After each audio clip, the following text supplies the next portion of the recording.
Près d'une semaine après avoir cessé sa grève de la faim, Alexeï Navalny est apparu pour la première fois lors d'une audience judiciaire par le biais d'une visioconférence. Décharné, le crâne rasé, l'opposant russe emprisonné dans une colonie pénitentiaire comparaissait en appel dans une affaire de diffamation contre un vétéran de la Deuxième Guerre mondiale. Son appel a été rejeté par le tribunal. Ce même jour a été annoncée la dissolution des bureaux régionaux de l'organisation de lutte contre la corruption mis sur pied par Alexeï Navalny. En effet, ces organisations sont sous la menace d'être déclarées extrémistes, une qualification utilisée pour les groupes terroristes notamment, et qui exposerait ses membres à de lourdes peines de prison. Plus d'une trentaine de bureaux avaient été créés à travers le pays pour enquêter et dénoncer les affaires de corruption.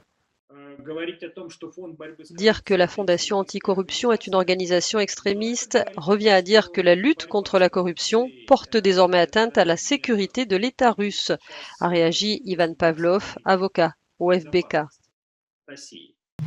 Continuer le travail est désormais impossible dans les conditions actuelles, a expliqué Leonid Volkov, chef du QG de l'opposant, en annonçant officiellement la dissolution du réseau Navalny.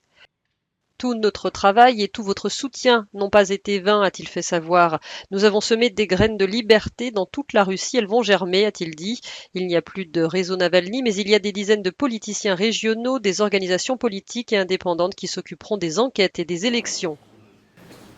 Il y a 2 jours, la justice russe avait déjà interdit pratiquement toute activité au FBK, le fonds de lutte contre la corruption d'Alexeï Navalny.